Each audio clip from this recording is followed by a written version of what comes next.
Testing, pause, right. Alright, we set it up.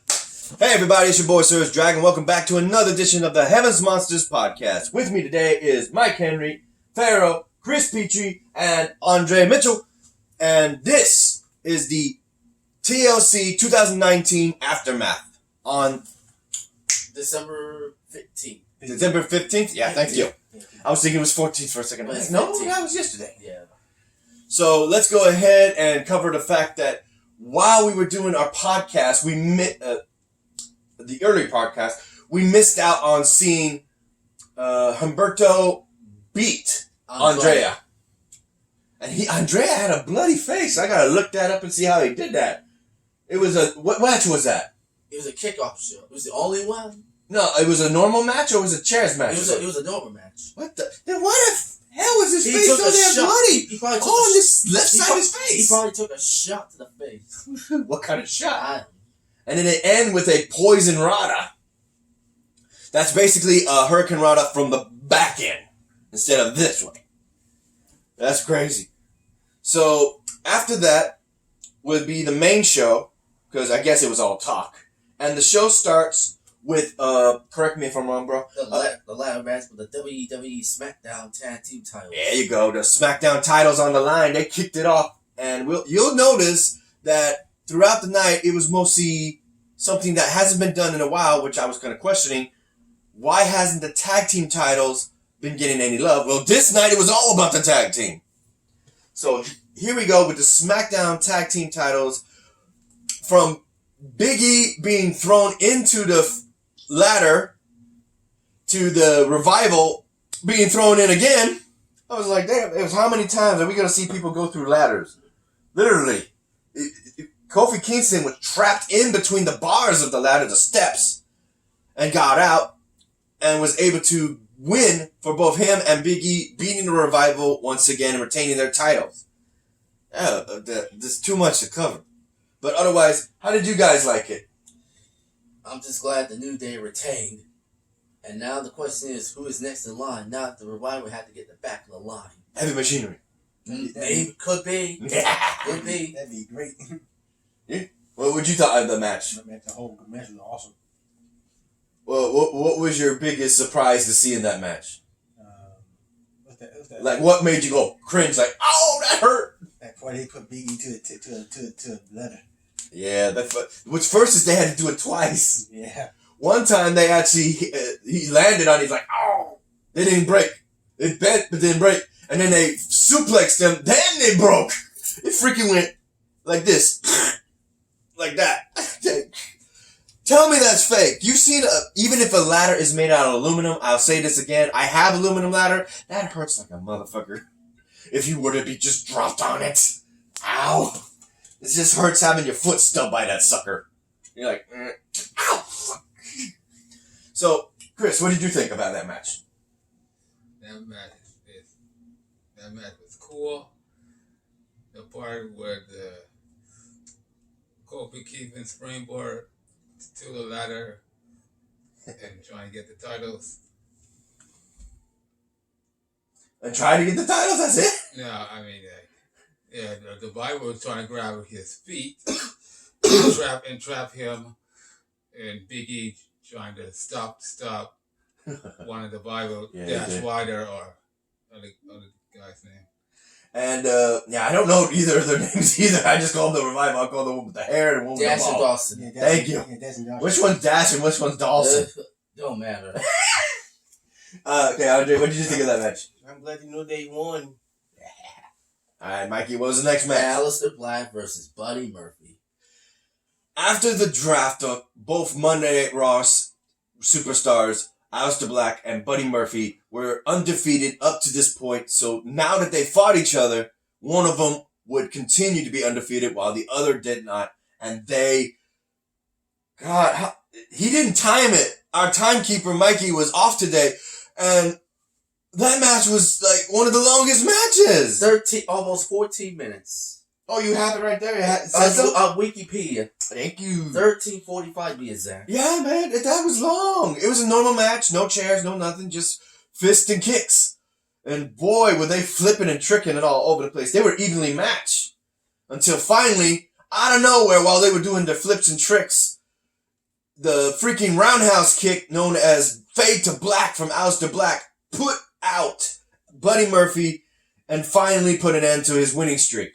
Although if you think about it, before the draft, we had Buddy Murphy losing to Roman Reigns on SmackDown. Yeah, so I was like, wait, he's undefeated? What the fuck? How is he undefeated? I can't remember. Well, Aleister Black is definitely undefeated. I'll tell you that much. Ever since he came to the main roster.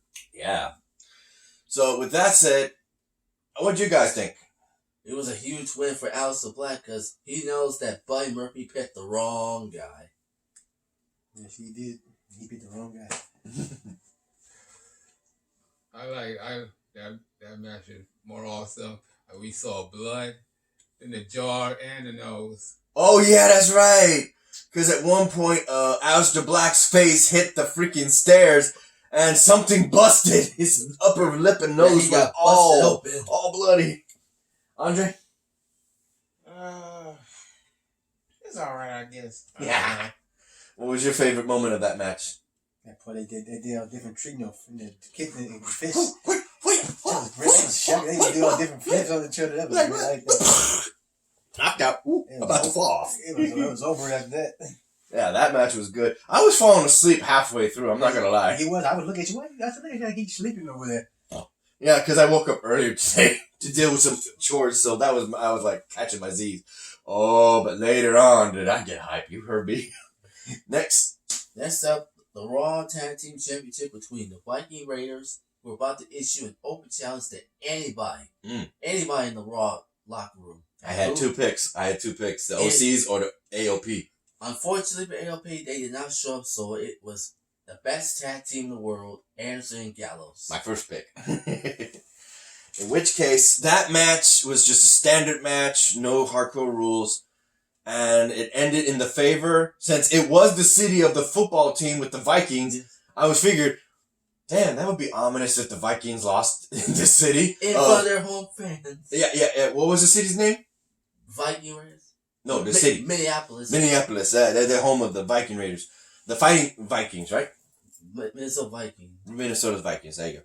In which case, the people were loving them. The people were loving the Vikings. It's their hometown. Despite them mentioning, because at first I thought he had a box with a balloon. Nope, it was the trophy. Carl Anderson was carrying the freaking trophy, and I thought it was a freaking box of balloon. It was Crown Jewel. From Crown Jewel, that is. Yeah, and they had the trophy. They were bragging about it and saying that they were the ones that actually gave the Viking Raiders their first loss. But they were never pinned or submitted. Nope, but not tonight. They did not get the win, and this was a good match. Back and forth, we thought one of them was going to lose. But Viking Raiders were retained. Yeah, they were this close to beating the Viking Raiders, though. Give them that much credit to the OCs. I would because of the fact I was like, damn, where's the other guy? Where's he at? And it kept back and forth. We were thinking, one guy's out. Here he comes. I was like, damn. But otherwise, the Viking Raiders retained their titles and showed their dominance, as well as the hometown of the Vikings. Damn. What do you think? I'm glad the Viking Raiders won, but the question is, will the ALP challenge the Viking Raiders? Because we're going to see future heavyweights. That's on my phone. Oh, that was your phone. Like I said, we can see two heavyweight, or is it 14? That's a good question. How many tag teams we got on Raw? We got ALP, Viking Raiders, Kurt Hawkins and Zack Ryder, and of course the OCs. Mm-hmm. I believe that's it. And the black dudes. The Street Profits, thank you. Yeah. Street Profits had their turn, so I think somebody else should get a turn. So it had to be the ALP because they've been dominant. Mm-hmm. But like I said, ALP did not show up tonight. But hopefully they're next in line. What did you think of that Viking Raider match with the OC?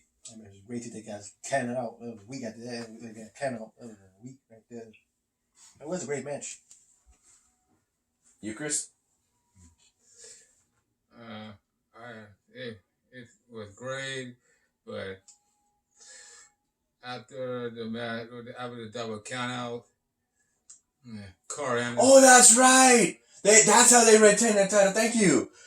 I was thinking that they actually pinned them. It was a double count out. Oh, That's right. A correction. Thank you, But, Chris.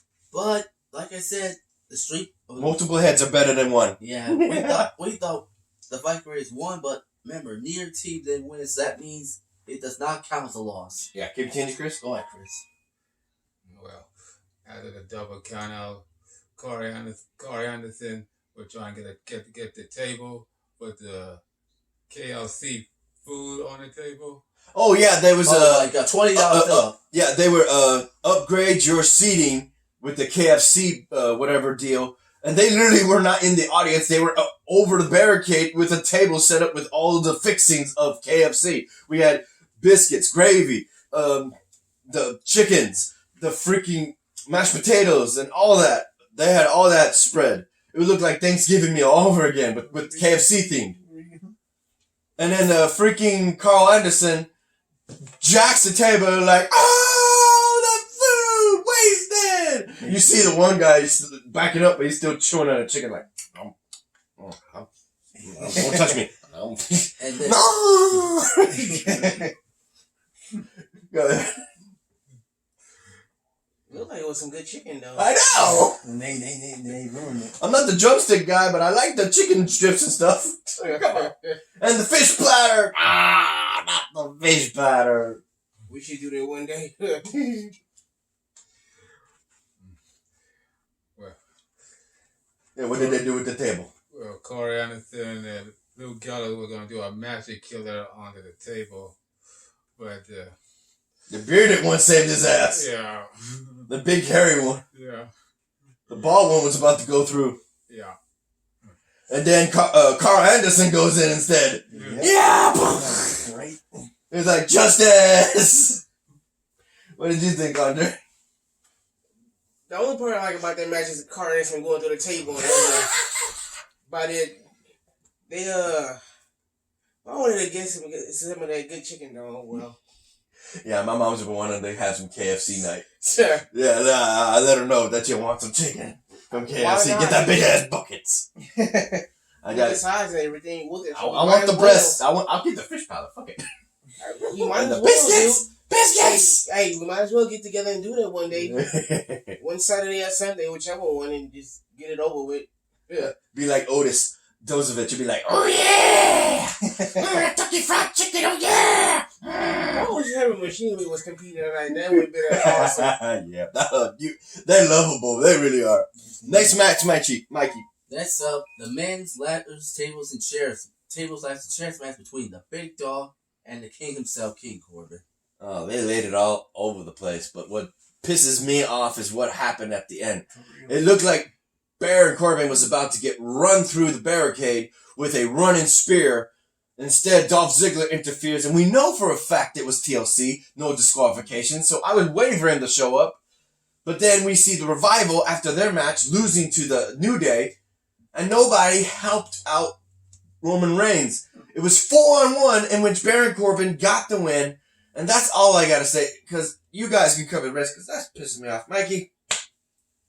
Roman Reigns was this close until Spear. Dolph Ziggler, Baron Corbin's security guards, Yeah, them too. and the Revival came out because you know there are no rules.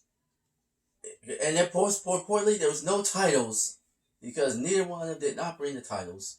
It was just a straight up singles match. But I cannot believe that Roman Reigns would.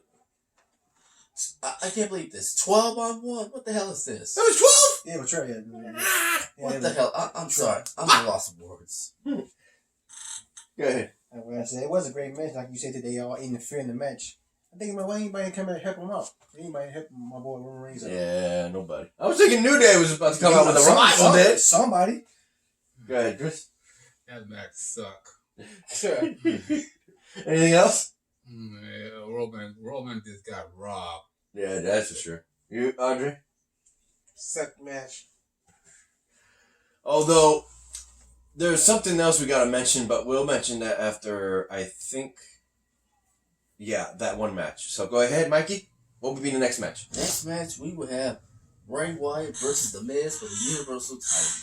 Oh, what a curveball this was.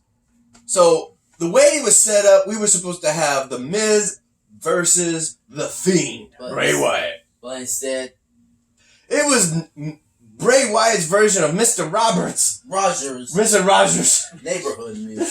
It was Bray Wyatt that came out. No Fiend, no get up, no nothing. It was the freaking sweater. Freaking sweater. Renee Young got her wish. Oh, was it Paige from WWE Backstage said that they wanted that version to come out. They got a wish. And when he came out, it was through that freaking PBS Kids freaking music. I'm like, what the fuck is this shit? I'm waiting for that evil music.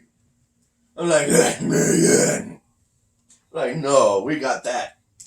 And throughout that match, Miz was pretty much whooping his ass, even to a point where he was literally banging his face into the mat, and all Bray Wyatt was doing was laughing. He was going, ha ha ha ha. I was like, what the fuck are you, Pennywise?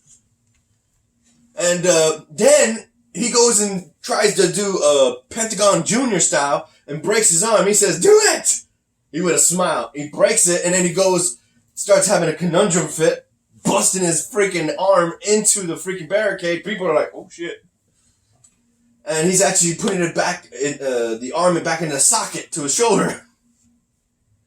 That's finally, it would get to the point where Bray Wyatt was getting the offensive in, and he was just laying out poor Miz all over the arena until finally the Miz, almost to a 10 count, dashes into the ring only to be welcomed by another Sister Abigail and pins him. But that wasn't it.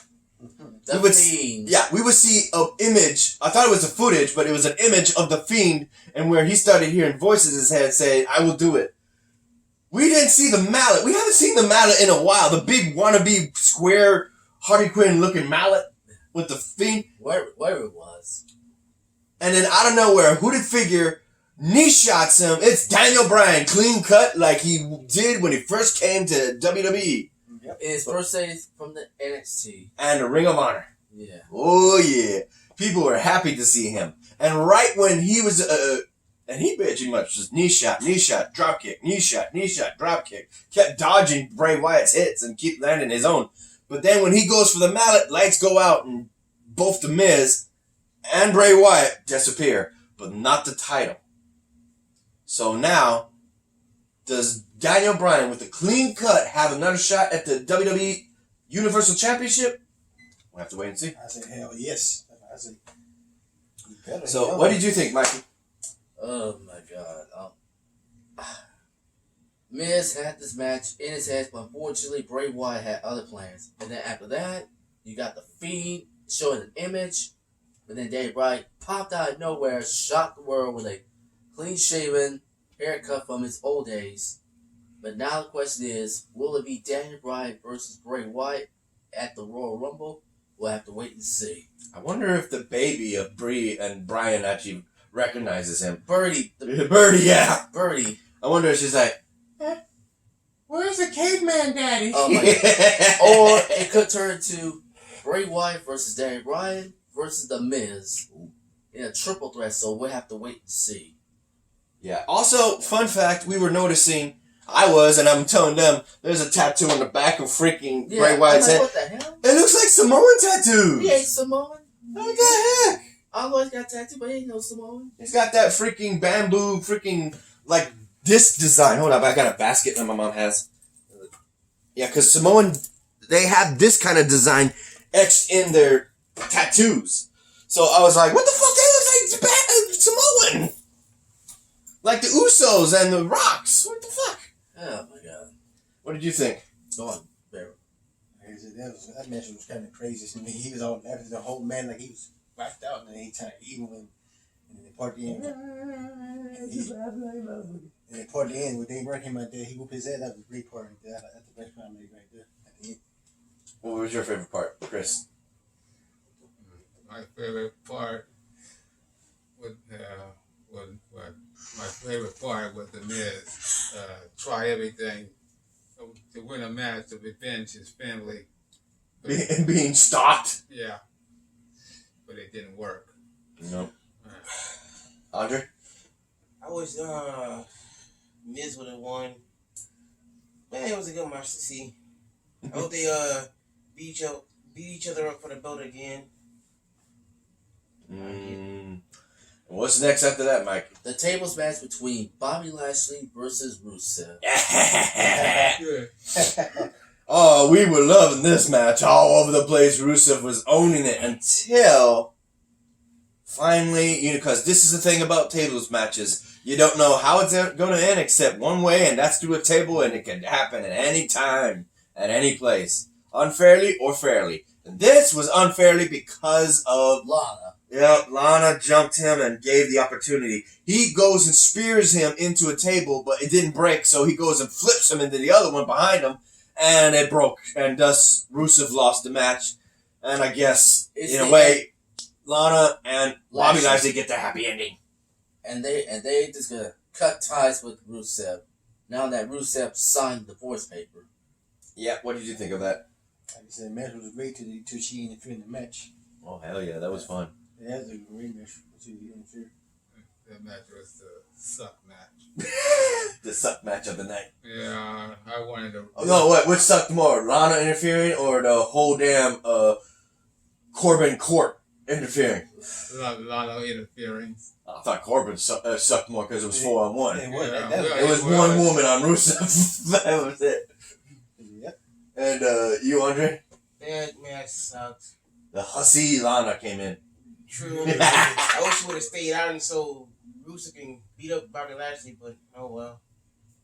That won't happen. Okay, this is the part I was mentioning. After that, we would have the Street Profits get their piece on how Lana and Bobby Lashley are going to freaking the big guy actually mentions him to get the vasectomy. Shit to me. Like, dude, you can't talk that about that here. Like, I'm just saying, you don't want to do it. Don't do it. But then they're interrupted by the fact that it would be Roman Reigns fighting off against Baron Corbin. We can see the New Day, but then we see other figures. I'm seeing a guy in a gray shirt. I'm like, that's Dolph Ziggler. I was like, is that Buddy Murphy? What's Buddy Murphy getting in this? I don't know. And then it's a blah, everybody's fighting, and all of a sudden you see Shorty G attacking Buddy Murphy, the Heavy Machinery, and you see the Viking Raiders, the OCs, and even the Street Profits were attacking Buddy Murphy. I'm like, wait a minute, what the hell? Is this Raw versus SmackDown again? If so, why is the Street Profits beating up on Buddy Murphy and not Shorty Gable? Buddy Murphy's on Raw, Shorty G is on freaking SmackDown. What the hell's going on? And it went on to the next match, and we're like, okay, we're just going to forget that happened? I guess we did. And what would be the next match? The final match will be the women's tag team match for the tag team titles in a tables, ladders, and chairs match. Yeah, see, the last match ended with the women. No Bayley versus Lacey Evans. Oh. And more importantly, no 24/7 title. And they'll do that. And they'll do it on WWE. I know they'll do it. And more importantly, no United States title. Your WWE title. Or the Intercontinental. Or Kevin Owens versus Seth Rollins. I heard. Yeah, we had all those titles, but we were focusing on the tag team titles. You see what I mean, people? Yeah, I was like, wait a minute. We started the night at 6 o'clock with the SmackDown titles. Later, it would be the Raw titles with the Viking Raiders, and we end the night with the women's title, tag team title. Hello. It was tag team night. Yeah. Like I said, the women's tag team title was the last match. And damn. Pay-per-view of 2019. Damn. Can't believe that. Can't believe we're getting close to 2020. Oh, damn, that match was all over the place. At one point, they had Becky Lynch. I'm coming out. Let me finish. Yeah, we're going to end this real quick then. Becky Lynch was tied up. Becky was tied up to the ladder. They got the rope. All right, the last one. Yeah, we're almost done, sir. Okay. 9:49. Okay. I'm trying to finish this up. His ride's here. So, basically, it'd be Bayley. I keep saying Bayley. Becky Lynch. Becky and Charlotte Flair versus the Kabuki Warriors of Asuka and Kairi Sane. and Kairi Sane and Asuka were just freaking fighting tooth and nail for their titles. Until finally, they ended up retaining their titles. And Charlotte Flair and Becky Lynch, throughout that match, they were fighting tooth and nail too. They went through tables, they went through ladders, they went through freaking chairs, they went through rope, they went through kendo sticks. They went through fire extinguishers. Yeah. Fire extinguishers. Hell, after the freaking Baron Corbin and Roman Reigns match, they had the freaking TLC panels on the freaking Spanish, English, and German announce table, and they switched them out for WWE Network ones. I was like, what the hell? They put the wrong. They changed them. Yeah, because the tables got destroyed. Yep, that's how long the night lasted, and it was like, damn. So the Kabuki Warriors, this is one faction. This is one heel group I like, and that is the Kabuki Warriors. I was hoping that Charlotte Flair and Becky Lynch would win, but hey, I'm not gonna complain since one of my favorite Japanese girls won. And Charlotte and Becky came up this close. Mm-hmm. They did, man. Yeah, Becky Lynch about to become Becky Two Belts again, but came up short. Yeah. Yeah. The whole match was great. Awesome match. What was your favorite? My favorite was the Boogie Warriors, was tying up Becky Lynch in that ladder. And then had the kendo stick on a freaking wheelie chair. To trap Charlotte Flair. Yeah, they didn't even trap her. They had her just stuck there the whole time. Just to make sure she doesn't escape. Just punching her, decking her. What else? And Asuka got the titles, and then the brawl. Roman Reigns and the rest. Yeah, that's what came out after. They were still fighting, and then Baron Corbin off the stage of where the stairs are of the audience, freaking gets speared into the crowd of swarming men. I was like, God damn, what the fuck is going on? And that's where it ends, and we hit to Stone Cold talking with Bill Goldberg. Thank you. And what did you think? I wish Charlotte and Lynch would have won. Oh well. It was a good match though. Alright, before we end, a shout out to Mike Henry and Andre Mitchell, as well as Xavier Hill. A link to their 3 YouTube pages will be in the descriptions down below. And a shout out to Pharaoh, Chris Petrie, T-Money, Renee, and Delvin. A link, and not the link. If you like this video, give it a thumbs up. You didn't? Give it a thumbs down. Hit the subscribe button right here if you like the content, and hit the notification bell right here if you want to see the next next episode update of the Heavens Monsters podcast. I'm Surge Dragon. This is Mike Henry. This is Pharaoh. This is Chris Petrie, and this is Andre. And we'll see you guys in the next episode. Good night. Peace out. Peace out.